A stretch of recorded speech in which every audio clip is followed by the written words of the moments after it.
Maman, je t'aime, mais je n'ai pas le choix. Paul, ne fais pas ça! Je suis désolé!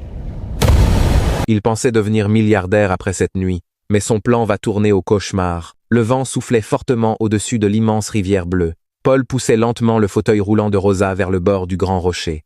Rosa regardait l'eau avec peur, ses mains tremblaient, légèrement.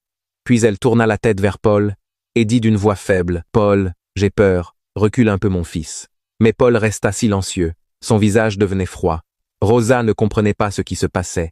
Puis Paul posa fermement ses mains sur le fauteuil, déclara, « Maman, je t'aime beaucoup, mais je n'ai pas le choix.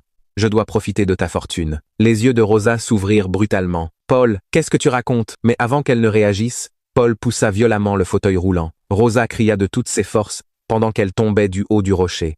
Le fauteuil disparut dans l'immense rivière. Puis le silence. Paul resta immobile quelques secondes avant de sourire. « Toute cette fortune est enfin à moi. » Il retourna rapidement à la villa luxueuse de Rosa. Arrivé dans le bureau secret, il se précipita vers le coffre-fort caché derrière un tableau. Il essaya de l'ouvrir avec des clés et des outils, mais impossible, car Paul ignorait une chose importante. Rosa gardait toujours la clé du coffre sur elle, même pendant son sommeil. Furieux, Paul frappa violemment le coffre avec toute sa force.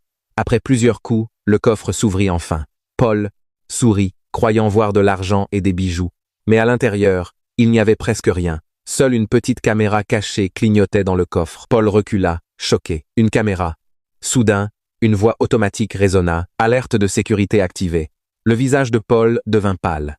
Il venait de comprendre que Rosa avait relié le coffre directement au poste de police pour piéger les voleurs. Quelques secondes plus tard, des sirènes retentirent dehors. Paul commença à paniquer.